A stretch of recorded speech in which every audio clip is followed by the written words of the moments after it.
సార్వత్రిక ఎన్నికల సమరం మొదలైంది.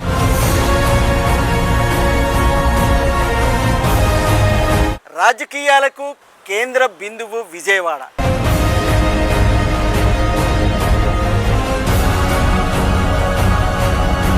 అభ్యర్థులు బరిలోకి దిగారు. గెలిచేదెవరు, ఓడేదెవరు, ఏ పార్టీ అధికారంలోకి రాబోతుంది, ఎవరి మెజార్టీ ఎలా ఉండబోతుంది,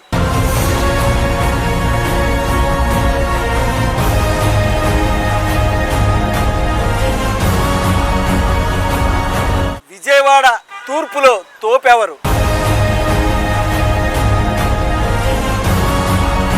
పశ్చిమలో పాగా వేసేది ఎవరు, మధ్య నియోజకవర్గంలో మునగాడెవరు, పొలిటికల్ అప్డేట్స్ నిరంతరం మీకోసం మీ యాక్ట్ టీవీలో.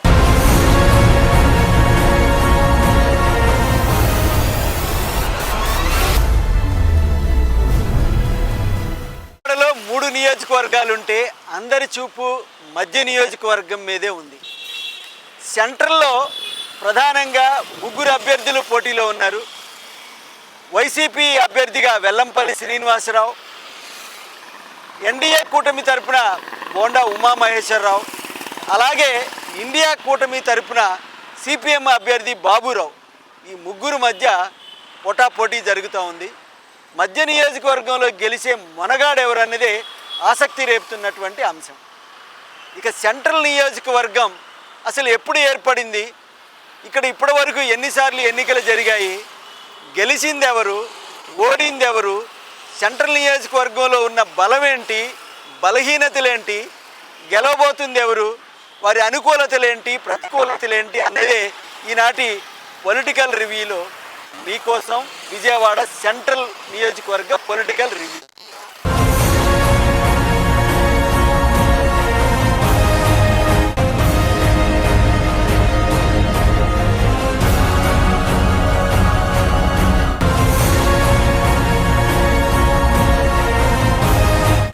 విజయవాడ సెంట్రల్ నియోజకవర్గాలు రసవత్తరంగా మారాయి. అందరి చూపు ఇక్కడే ఉంది. పశ్చిమ నియోజకవర్గం నుండి బదిలీపై సెంట్రల్ కు వచ్చిన మాజీ మంత్రి వెల్లంపల్లి ఒకవైపు, ఒకసారి భారీ మెజారిటీతో గెలిచి రెండోసారి కేవలం 25 ఓట్ల వ్యత్యాసంతో అవకాశం కోల్పోయిన బోండా ఉమ మరోవైపు. నిత్యం ప్రజల మధ్య ఉంటూ ప్రతి ఎన్నికల్లో పాల్గొంటూ 30,000 ఓట్లు సాధించే కమ్యూనిస్టు నేత బాబురావు ఇంకోవైపున పోటీలో ఉన్నారు. ఇక్కడ ముక్కోనపు పోటీ అని చెప్పవచ్చు. వైసీపీ పార్టీ సింగిల్ గా, బీజేపీ, టీడీపీ, జనసేన కూటమి ఒక జట్టుగా, CPM, CPI, Congress party India కూటమి జట్టుగా పనిచేస్తున్నాయి. 2024 ఎన్నికల ప్రధాన పార్టీలతో పాటు ఇండిపెండెంట్ అభ్యర్థులు, ఇతర పార్టీ నేతలు పోటీలో ఉన్నారు. ప్రస్తుతం జరుగుతున్న శాసనసభ ఎన్నికల్లో గెలుపు నాదే అంటే నాదే అనే ధీమాలో ఉన్నారు పోటీలో ఉన్న అభ్యర్థులు.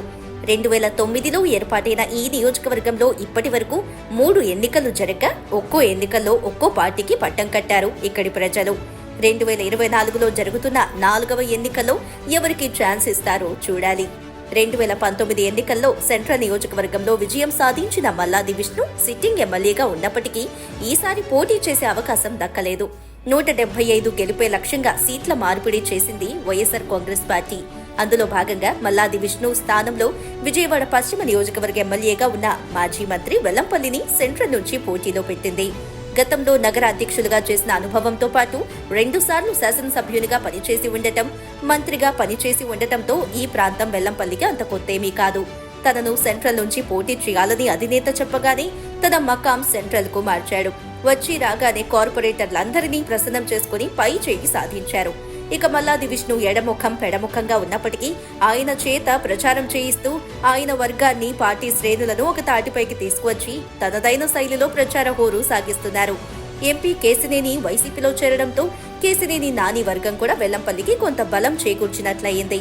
గడిచిన 5 ఏళ్లలో మల్లాది విష్ణు చేసిన అభివృద్ధి, జగన్మోహన్ రెడ్డి అందించిన సంక్షేమ పాలనతో పాటు వెల్లంపల్లి అర్ధబలం, ఎమ్మెల్సీ రుహుల్లా తోడ్పాటు సెంట్రల్ నియోజకవర్గంలో గెలుపుకు దోహదపడతాయి అంటున్నారు. సెంట్రల్ నియోజకవర్గంలో తన గెలుపు తథ్యమంటున్నారు వైసీపీ అభ్యర్థి వెల్లంపల్లి శ్రీనివాసరావు. ప్రతి ఇంట్లో కూడా ఒకటే చెప్తారు మా డిప్యూటీ మేయర్ గారి పేరుతో, అభివృద్ధి గతంలో ఈ రోడ్లన్నీ కూడా కనీసం నడవలేని పరిస్థితి, లోతు గొంతలు నడిచేవాళ్ళం. చిన్నపాటి వర్షం వస్తే మొత్తం నీటిమయం అయిపోయి రోడ్లన్నీ కూడా. అటువంటి రోడ్లని పర్మనెంట్గా సిమెంట్ రోడ్లు చేయించారు అని చెప్పని ప్రజల నుంచి మంచి స్పందన వస్తుంది. ముఖ్యంగా చెప్పాలంటే వివిధ డిపార్ట్మెంట్ల నుంచి సుమారుగా 60 కోట్లు పైబడి ఈ ఒక్క డివిజన్లోనే రోడ్లు కానీ, డ్రైనేజెస్ కానీ, డ్రింకింగ్ వాటర్ పైప్ లైన్స్ కానీ, వాటర్ ట్యాంకులు కానీ, పార్కుల అభివృద్ధి కానీ ఇవన్నీ కూడా జరుగుతున్నాయి. గతంలో ఈ డివిజన్లో ఏ విధంగా ఉంటుంది, 2019కు ముందు డివిజన్ ఎలాగ ఉంది, 2019 తర్వాత ఏ విధంగా ఉందనేది ఒకసారి గమనించాల్సిన అవసరం ఉంది. ఇక్కడ బోండోమ్ అనే వ్యక్తి గతంలో 2014-19 వరకు ఎమ్మెల్యేగా పనిచేశాడు. కనీసం ఈ డివిజన్ని అభివృద్ధి చేద్దామని కనీసం ఆలోచన కూడా చేయలేకపోయాడు అతను. కానీ ఈరోజు జగన్మోహన్ రెడ్డి గారి నాయకత్వంలో మా డిప్యూటీ మేయర్ గారు అధికారులందరినీ కూడా ఎప్పటికప్పుడు అప్రమత్తం చేస్తూ ప్రతి ఒక్క సీసీ రోడ్లు ఈరోజు రోడ్లు చూస్తుంటే చాలా ఆశ్చర్యం వేసింది. ఇన్ని రోడ్లు ఇన్ని సందులో వేయగలిగారా అని చెప్పని ఆ విధంగా డెవలప్ చేశారు. కాబట్టి ఈ డివిజన్లో ప్రతి ఒక్కళ్ళు కూడా అసలు ఇళ్లలోకి మీరు రావద్దండి, మేము వేసి పంపిస్తాం మీకు ఓట్లు, ఎందుకంటే మీరు ఇంత చేసిన తర్వాత మేము ఈ చిన్న పని కూడా చేయలేమా, మీకు జగనన్నకి ఇక్కడ ఎమ్మెల్యేగా ఎంపీగా మంచి మెజార్టీతో గెలిపిస్తామని చెప్పని ప్రజలు చెప్తున్నారు. అది మా ధైర్యం, మా నమ్మకం. అందుకే జగన్మోహన్ రెడ్డి గారు 175 గెలుస్తాయని చెప్పడానికి కారణం ఏంటంటే ఇంత అభివృద్ధి చేశాం కాబట్టి, ఇన్ని పథకాలు అందిస్తున్నాం కాబట్టి మేము ధైర్యంగా ప్రతి ఇంటికి వెళ్ళి ఓటు అడుగుతున్నాం. ఆ ఓటు మాకు వేస్తారని పూర్తి నమ్మకం ఉందని చెప్పని కూడా మీ ద్వారా నేను తెలియపరచుకుంటాను.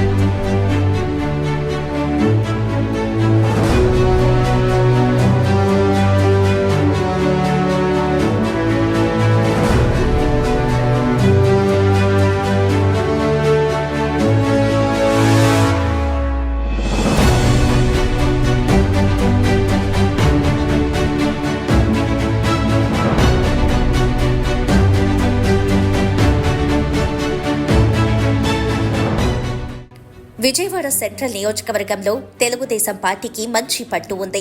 టీడీపీ నగర అధ్యక్షులుగా పనిచేసిన బోండా ఉమామహేశ్వరరావు 2014లో టీడీపీ నుండి పోటీ చేసి వైసీపీ అభ్యర్థి గౌతమ్ రెడ్డిపై 27,000 ఓట్ల మెజారిటీతో భారీ విజయం సాధించారు.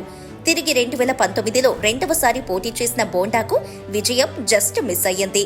రాష్ట్రమంతా వైసీపీ గాలి వీచి 151 సీట్లు సాధించిన పరిస్థితుల్లో కూడా కేవలం 25 ఓట్ల వ్యత్యాసంతో ఎమ్మెల్యే అయ్యే అవకాశం చేజారింది.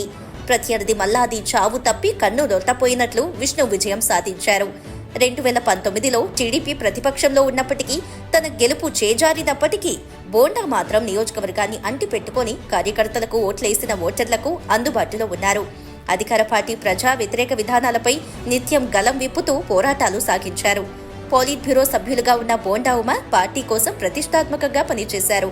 బోండాను బలమైన నాయకుడిగా గుర్తించిన టీడీపీ 2024లో కూడా పోటీ చేసే అవకాశంకు బోండాకే ఇచ్చింది. తన పేరు ప్రకటించిన నాటి నుండి ఉమా ఇంటింటి ప్రచారం చేశారు. ఆయన కుమారులు సిద్ధార్థ, రవితేజ, సతీమణి సుజాతలు డివిజన్ల వారీగా వాడవాడలా ప్రచారాలను ముమ్మరం చేశారు. మధ్య నియోజకవర్గంలో ఎట్టి పరిస్థితుల్లో టీడీపీదే విజయమంటున్నారు బోండా. ప్రభుత్వంపై ఉన్న వ్యతిరేకత, వలస వచ్చిన వైసీపీ అభ్యర్థి వీక్నెస్లు తనకు విజయాన్ని చేకూర్చుతాయంటున్నారు. ఎన్డీఏ కూటమిలో భాగంగా బీజేపీ, జనసేన కలిసి రావడం మంచి పరిణామం. ఈ రెండు పార్టీల ఓటు బ్యాంక్ ఇక్కడ బాగా ఉంది. కూటమి సెంట్రల్ నియోజకవర్గంలో విస్తృతంగా ప్రచారం చేస్తూ ఉంది. ఏదైతే జనసేన, బీజేపీ, తెలుగుదేశం పార్టీ కూటమిగా ఏర్పడిందో ఈ కూటమిని ప్రజలు హారతులు ఇచ్చి స్వాగతం పలుకుతూ ఉన్నారు. ఇవాళ మహిళా శక్తి, మహిళా ర్యాలీ, మహిళల రక్షణ కోసం చంద్రబాబు నాయుడు గారు, పవన్ కళ్యాణ్ గారు బీజేపీ రావటం, అధికారులు రావటం ఎంతో ముఖ్యమని మా మహిళా సోదరీమణులందరూ కూడా ఈరోజు పెద్ద ఎత్తున కండ్రిక సాయిబాబా గుడి దగ్గర నుంచి ర్యాలీగా ఇంటింటికి ప్రచారం చేస్తూ ఉన్నారు. మా కేసినేని శివనాథ్ చిన్ని సతీమణి జానకి గారు, అలాగే నా సతీమణి సుజాత గారు, ఇంకా మా మహిళా కార్పొరేటర్లు, ఎక్స్ కార్పొరేటర్లు, కంటెస్టెడ్ అబ్బాయి అందరూ కూడా పెద్ద ఎత్తున ప్రజల్లోకి వెళ్తూ ఉంటాయి. జనసేన, బీజేపీ మహిళా నాయకురాలు అందరూ వెళ్తూ ఉంటాయి. ప్రజలు అన్ని చోట్ల కూడా ఎప్పుడెప్పుడు మళ్ళా ఎన్డీఏ ప్రభుత్వం వస్తా అని ఎదురు చూస్తూ ఉన్నారు. ఎందుకంటే జగన్మోహన్ రెడ్డి అవినీతి పరిపాలనలో అన్ని రకాలుగా దెబ్బతిన్నటువంటి కుటుంబాలు, తల్లకిందులైపోయినటువంటి పేదల జీవితాలు మళ్ళీ నిలబడాలంటే పవన్ కళ్యాణ్ గారు, చంద్రబాబు గారు, బీజేపీ రావాలి అని చెప్పి అంటా ఉన్నారు. సూపర్ 6 ఏదైతే తెలుగుదేశం కూటమి ఇచ్చినటువంటి పథకాలు కూడా 3 సిలిండర్లు కానీ, 4,000 రూపాయలు పెన్షన్ పెంపు కానీ, అట్లాగే మరి 15,000 రూపాయలు స్కూల్ చదువుకున్న పిల్లలకి, 18,000 రూపాయలు తల్లులకి, ఆర్టీసీ బస్సులో ఉచిత ప్రయాణం అన్నీ కూడా ప్రజలకి, పేదవాళ్ళకి, ఆడవాళ్ళకి ఉపయోగపడే పథకాలు. అందుకనే పెద్ద ఎత్తున ఎప్పుడెప్పుడు తెలుగుదేశం పార్టీ అధికారంలోకి చూస్తూ ఉన్నారు. మే 13వ తారీఖు కోసం ఎదురు చూస్తూ ఉన్నటువంటి తరుణంలో తెలుగుదేశం పార్టీ విజయ పదంలో పరిగెడుతున్నటువంటి సందర్భంలో మరి కుట్రలు మొదలుపెట్టారు వైసీపీ నాయకులు. ఓటమి భయంతో అనేక కుట్రలు చేస్తూ ఉన్నారు. కానీ కుట్రలకు భయపడే ప్రసక్తి లేదు. ఎదుర్కొంటాం. ఇలాంటి కుట్రల్ని ఎదుర్కొని పోరాడే శక్తి మాకు దేవుడిచ్చాడు, మా పార్టీ ఇచ్చింది, మా ప్రజలు ఇచ్చారు. కాబట్టి ఈ కుట్రలకు భయపడి ఎన్ను చూపించి పరిపించే ప్రసక్తి లేదు. ప్రజల్లో ఉన్నాం, గతం నుంచి ప్రజల్లో ఉంటాం. రేపు ప్రజల్లో ఆశీస్సులతో ఎన్నికవుతామని కూడా హెచ్చరిస్తాం.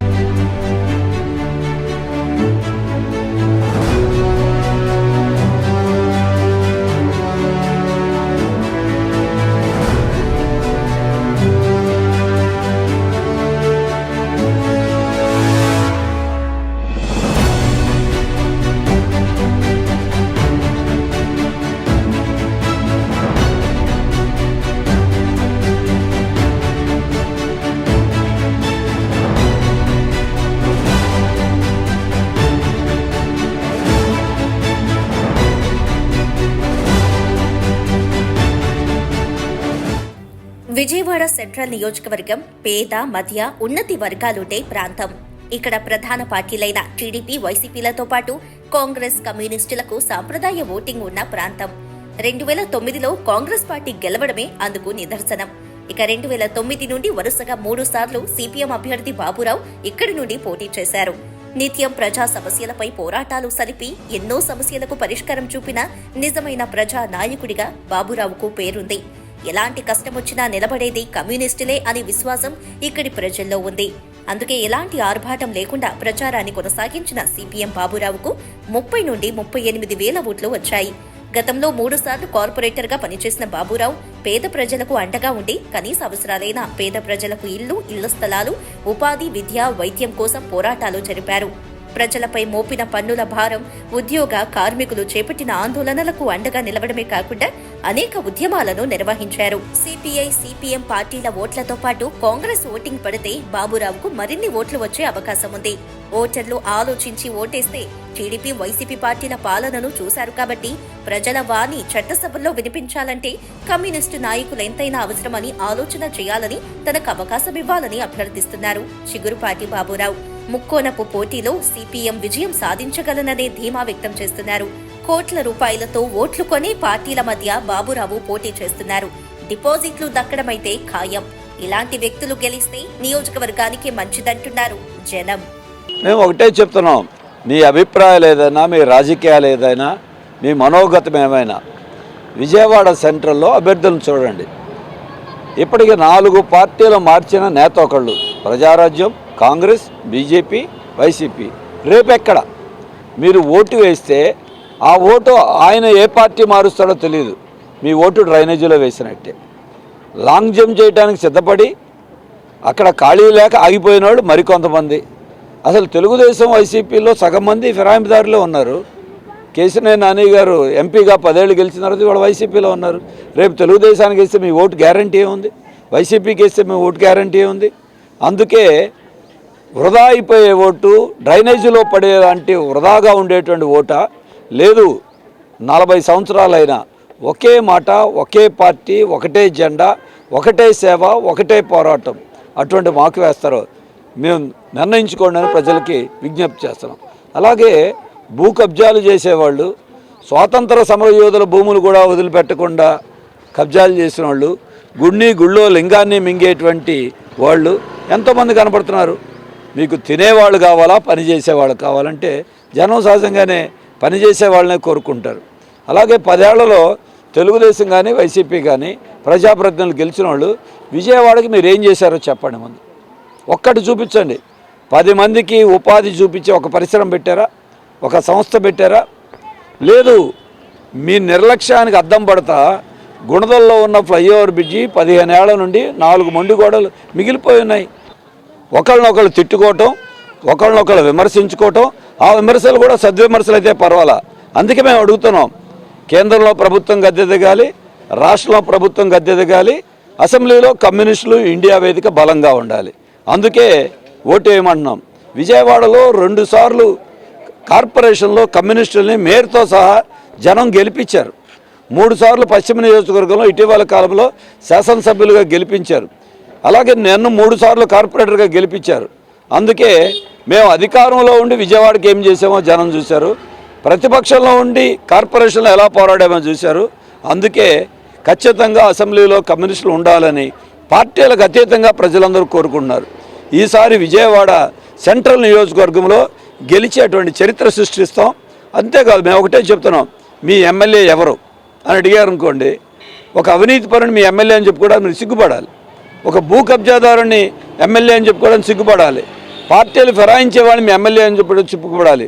ఒక నీతివంతంగా పనిచేసేవాళ్ళు, అవగాహన కలిగిన వాళ్ళు, శాసనసభలో రాష్ట్రం మొత్తం మీద ఉన్న సమస్యల్ని విజయవాడతో పాటు గళం విప్పేవాళ్ళు ఉంటే మీరు ఆత్మగౌరవంతో, మీరు నమ్మకంతో, మీరు తల ఎత్తుకుని మరి మా ఎమ్మెల్యే అని మీరు చెప్పుకోవడానికి అవకాశం ఉంది. అందుకే మమ్మల్ని గెలిపించడం ఖచ్చితంగా ఈసారి గెలుపు మాదే నమ్మకంతో మేము పనిచేస్తాం.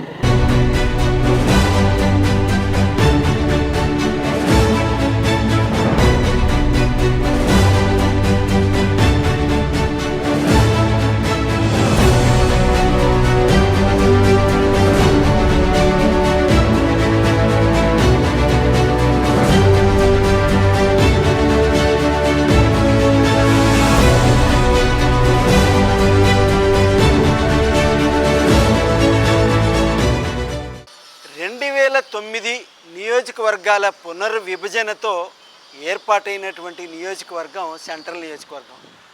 2009లో ఆవిర్భవించిన సెంట్రల్ నియోజకవర్గంలో ఇప్పటి వరకు 3 సార్లు ఎన్నికలు జరిగాయి. 2009లో కాంగ్రెస్ పార్టీ అభ్యర్థిగా మల్లాది విష్ణు ఇక్కడ మొదటిసారి ఎమ్మెల్యేగా విజయం సాధించారు. ఆ తర్వాత 2014లో జరిగినటువంటి ఎన్నికల్లో తెలుగుదేశం పార్టీ అభ్యర్థి బోండా ఉమామహేశ్వరరావు గెలిచారు. ఇక 2019లో మూడోసారి గెలిచినటువంటి సెంట్రల్ నియోజకవర్గ ఎన్నికల్లో వైఎస్ఆర్ కాంగ్రెస్ పార్టీ తరపు నుండి మల్లాది విష్ణు గెలిచారు. అంటే 3 సార్లు జరిగిన ఎన్నికల్లో ఇక్కడి ఓటర్లు 3 పార్టీలకు అవకాశం ఇచ్చారు. మొదటిసారి కాంగ్రెస్కు, రెండోసారి తెలుగుదేశంకి, మూడోసారి వైసీపీకి ఇక్కడ అవకాశం ఇచ్చారు. అయితే 2009లో ఆవిర్భవించబడినటువంటి ప్రజారాజ్యం తరపున వంగవీటి రాధా పోటీ చేసినప్పటికీ స్వల్ప మెజారిటీతో ఇక్కడ ఆయన ఓటమి పాలయ్యారు. ఇక 2014లో సంబంధించి వైఎస్ఆర్ కాంగ్రెస్ పార్టీ నుంచి గౌతమ్ రెడ్డి కూడా వైఎస్ఆర్సీపీ నుంచి పోటీ చేసి బోండా ఉమాపై ఓటమి పాలయ్యారు. ఇక్కడ అప్పుడు బోండా ఉమాకి 27,000 ఓట్ల మెజార్టీ వచ్చిన పరిస్థితి. ఇక మూడోసారి జరిగినప్పుడు వైఎస్ఆర్సీపీ అభ్యర్థిగా మల్లాది విష్ణు, బోండా ఉమా తలపడగా స్వల్ప ఓట్ల తేడాతో, కేవలం 25 ఓట్ల తేడాతో బోండా ఉమా అవకాశం చేజారింది. మల్లాది విష్ణుకి అదృష్టం వరించింది. ఇక ఇప్పుడు 2024లో జరుగుతున్నటువంటి ఎన్నికల అయితే ఏదైతే ఉందో 4వసారి జరుగుతున్న ఎన్నికలు చాలా ప్రతిష్టాత్మకంగా ఉన్నాయి. ఇప్పటికి 3 పార్టీలకు అవకాశం ఇచ్చినటువంటి ఓటర్లు 4వసారి ఏదైతే ఇండియా కూటమి తరపున పోటీ చేస్తున్నటువంటి బాబురావుకి అవకాశం ఇస్తే బాగుంటుందనేటువంటి ఆలోచన కూడా చేస్తున్న పరిస్థితి ఉంది. ఎందుకంటే నిత్యం ప్రజల మధ్య ఉండేటువంటి సిపిఎం అభ్యర్థి బాబురావుకి ఇప్పటికే 3 సార్లు పోటీ చేస్తే దాదాపు 30 నుంచి 38,000 ఓట్ల వరకు ఇక్కడ స్వచ్ఛందంగా పడిన పరిస్థితి ఉంది. ఇక ఈసారి కనుక సహకరిస్తే 4వసారి జరిగిన ఎన్నికల్లో ఇండియా కూటమి అభ్యర్థి గెలిచిదే ఒక వరుస చరిత్ర అవుతుంది. లేదంటే ఇవి ఇద్దరిలో ఏదైతే బోండా ఉమా అలాగే వెల్లంపల్లి శ్రీనివాసరావు ఇక్కడ వైఎస్ఆర్సీపీ తరపున బరిలో ఉన్నారు. ఇక వెల్లంపల్లి శ్రీనివాసరావు పశ్చిమ నియోజకవర్గం నుంచి సెంట్రల్ నియోజకవర్గం మారి ఇక్కడ పోటీ చేస్తుండటంతో ఇక్కడ ఓటర్లు వెల్లంపల్లికి వరాలిస్తారా లేకపోతే బోండా ఉమాకి గెలిపిస్తారా అనేది అయితే మాత్రం చూడాలి. ఇక్కడ బోండా ఉమా ఒకసారి గెలిచి ఒకసారి ఓడారు, రెండోసారి పోటీ చేస్తున్నారు. రెండోసారి అంటే ఇప్పుడు 3వసారి పోటీ చేస్తున్నారు. గెలిస్తే రెండోసారి అవుతుంది, ఓడితే రెండోసారి అవుతున్న పరిస్థితి కనిపిస్తూ ఉంది.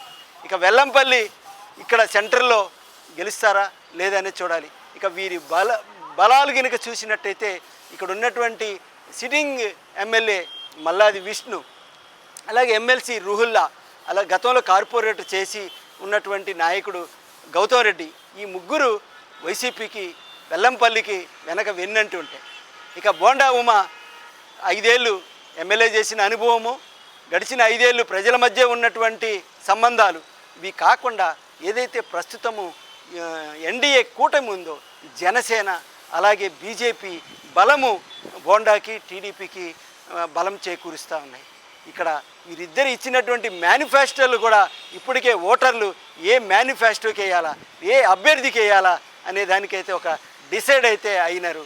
అది ఎలా ఉంటుంది ఆ తీర్పు అనేది అంటే చూడాలంటే మాత్రం జూన్ 4వ తారీఖు వరకు ఆగాలి.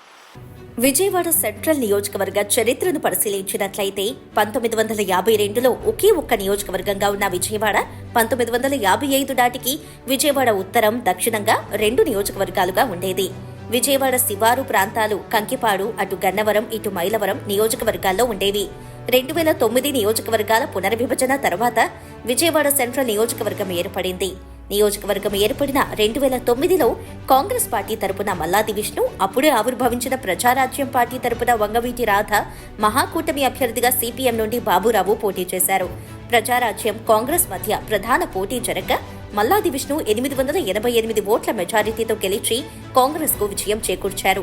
2004లో కాంగ్రెస్ అధికారంలో ఉండటం, వైఎస్ ముఖ్యమంత్రిగా ఉండి చేసిన సంక్షేమ కార్యక్రమాల వలన రెండవసారి రాష్ట్రంలో కాంగ్రెస్ అధికారం చేజిక్కించుకుంది.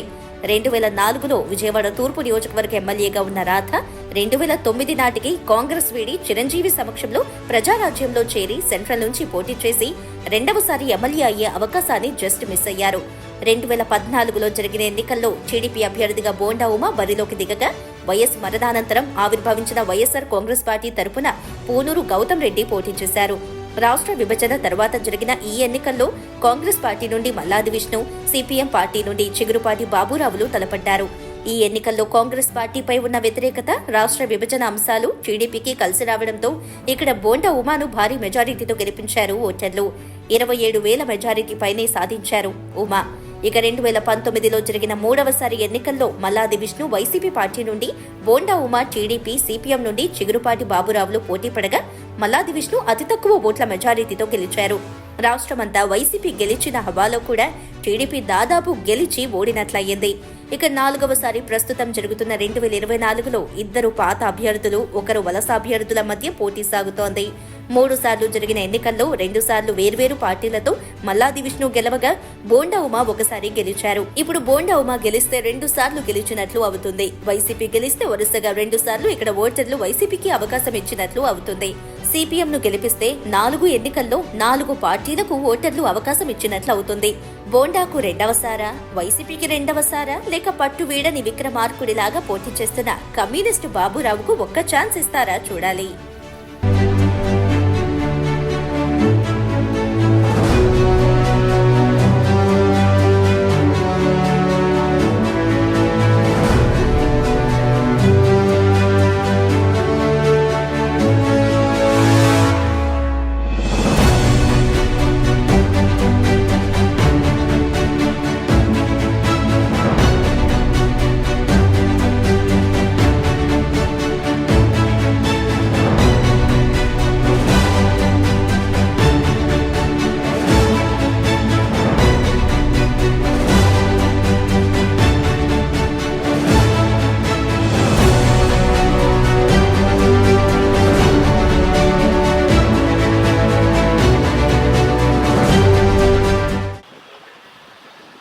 ఇక్కడున్న ఓట్లలో 75 నుంచి 80% కనుక పోలైనట్టయితే 1,80,000 ఓట్ల పైచీలకు పోలయ్యే అవకాశం ఉంది. ఇక్కడ ఎవరైతే 90,000 ఓట్లు కనుక సాధించుకోగలరో వాళ్ళే ఇక్కడ విజయం సాధించినట్లే చెప్పవచ్చు. ఇక్కడ ఎవరు గెలిచినా కూడా పోటాపోటీగా ఉంటుంది కాబట్టి స్వల్ప మెజారిటీతోనే ఇక్కడ అభ్యర్థి గెలుపు సాధించే అవకాశం అయితే ఉంది. ఇక్కడ ఉన్నటువంటి వర్గాలు ప్రధానంగా కొంతమంది అభ్యర్థిని చూసి, కొంతమంది పార్టీని చూసి, మరి కొంతమంది ఏదైతే పార్టీలు ప్రకటించినటువంటి మేనిఫెస్టోలో వరాలను చూసి కూడా ఆకర్షితులయ్యేటువంటి అవకాశం కనిపిస్తూ ఉంది. ఇక ప్రచారాలు అయితే పూర్తయిపోయాయి. ఓటర్లు అయితే డిసైడ్ అయ్యారు. ఇక పోలింగ్లో వారి సీక్రెట్ ఓటు ఎవరికైతే వేయాలనుకుంటున్నారో అవి వేయడమే తరువాయి. మధ్య నియోజకవర్గం మీద అయితే అందరూ ఆసక్తిగా చూస్తున్న పరిస్థితి ఉంది. ఎందుకంటే నియోజకవర్గం ఏర్పడిన తర్వాత 4వ ఎన్నిక. ఈ నియోజకవర్గం ఏర్పడిన తర్వాత కొంత అభివృద్ధి జరిగింది, కొంత అభివృద్ధి ఇంకా జరగాల్సి ఉంది. అయితే వచ్చిన నేతలు చేసిన అభివృద్ధి చెప్తా ఉన్నారు, మరోవైపున చేయాల్సిన వాటికి హామీలు అయితే ఇస్తూ ఉన్నారు. ప్రజలైతే వారి వ్యక్తిగతాల కంటే అభివృద్ధిని కోరుకుంటా ఉన్నారు. మరోవైపున వాళ్ళు ప్రకటించినటువంటి మేనిఫెస్టోలకి ఆకర్షితులవుతున్న పరిస్థితి అయితే కనిపిస్తుంది. సెంట్రల్ నియోజకవర్గ భౌగోళిక పరిస్థితులు పరిశీలించినట్లయితే 21 డివిజన్లు ఉన్నాయి. Besant road, Suryaraopeta, Gandhinagar, Singhnagar, Mutyalampadu, Madhuranagar, Vambay colony, Ayodhyanagar, Satyanarayanapuram లాంటి ప్రాంతాలు ఉన్నాయి. ఈ నియోజకవర్గంలో 2,77,724 ఓట్లు ఉండగా వీరిలో స్త్రీలు 1,42,845 పైబడి ఉన్నారు. పురుషులు 1,34,829 ఓటర్లు ఉన్నారు. ఈ నియోజకవర్గంలో 75 నుండి 80% ఓటింగ్ నమోదైతే సుమారు 1,90,000 ఓట్ల పైచీలకు పోలయ్యే అవకాశం ఉంది. ఇక్కడ గెలుపు సాధించాలంటే 90,000 ఓట్లు సాధించాలి. ఇక్కడ గెలిచే అభ్యర్థులకు భారీ మెజారిటీలు చూస్తే తొలిసారి 1000 లోపు మెజారిటీ, రెండవసారి మాత్రం 27,000 మెజారిటీ కాగా మూడవసారి కేవలం 2 డిజిట్ల మెజారిటీ మాత్రమే దక్కింది. ఇక 4వసారి జరిగే ఎన్నికల్లో ఉంటే భారీ మెజారిటీ లేదా పోటాపోటీ నడుమ స్వల్ప మెజారిటీ నమోదయ్యే అవకాశం ఉంది. ఇక్కడ ఎవరు గెలిచినా ఓడినా స్వల్ప వ్యత్యాసమే కనిపిస్తోంది. ఓట్ల బలం చూసినట్లయితే ఇక్కడ 12% ఓటర్లు కాపు, 6% ఓటర్లు తూర్పు కాపు, 10% ఓట్లు బ్రాహ్మణ సామాజిక వర్గం ఉన్నాయి. ఎస్సీ సామాజిక వర్గం 12%, బీసీ సామాజిక వర్గాలు 25%, ముస్లిం మైనారిటీ ఓట్లు 9% ఉన్నాయి.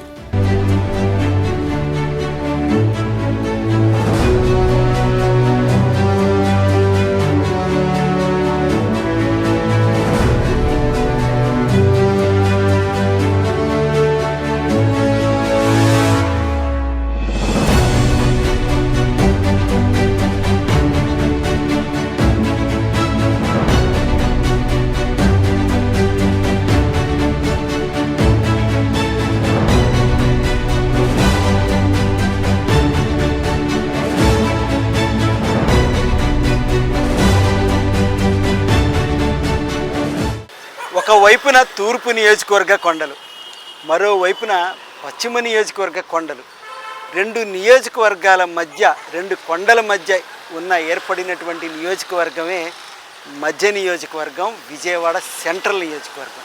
సెంట్రల్ నియోజకవర్గము యొక్క విశిష్టత, చరిత్ర చూశారు కదా. 2009లో ఏర్పడ్డటువంటి నియోజకవర్గంలో 3 సార్లు ఎన్నికలు పూర్తి చేసుకొని 4వసారి ఎన్నికలు జరుగుతూ ఉన్నాయి. ఇక్కడ ఓటర్ల తీర్పు ఎలా ఉందనేది కూడా 3 ఎన్నికల్లో చూశారు. 4వ ఎన్నికల్లో ఎలా ఉండబోతుంది అనేది కూడా ఇప్పటికే స్పష్టమైపోయింది. మధ్య తరగతి వర్గాలు ఎక్కువగా ఉండేటువంటి మధ్య నియోజకవర్గం మీద అందరి ఆసక్తి కనపడతా ఉంది. ఎందుకంటే 2 కూటమి అభ్యర్థులు, 2 కూటాల తరపున 2 అభ్యర్థులు, ఒకవైపున స్థానిక పార్టీ అభ్యర్థి, ముగ్గురు మధ్య త్రిముఖ పోటీల్లో జరుగుతున్నటువంటి ఎన్నికల్లో విజయము ఎవరిని వరిస్తుందన్నదే, మధ్య నియోజకవర్గంలో మనగాడు ఎవరవుతారన్నదే ఇక్కడ నియోజకవర్గ ఓటర్లంతా ఆసక్తిగా చూస్తున్నారు. చూశారు కదండి విజయవాడ సెంట్రల్ నియోజకవర్గ పొలిటికల్ రిపోర్ట్. మరో రిపోర్ట్లో మళ్ళీ కలుసుకుందాం. అంతవరకు సెలవు, నమస్కారం. సార్వత్రిక ఎన్నికల సమరం మొదలైంది.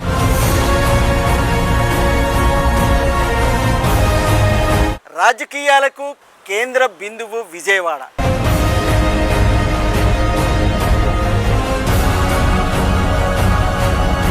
అభ్యర్థులు బరిలోకి దిగారు. గెలిచేదెవరు, ఓడేదెవరు, ఏ పార్టీ అధికారంలోకి రాబోతుంది, ఎవరి మెజార్టీ ఎలా ఉండబోతుంది,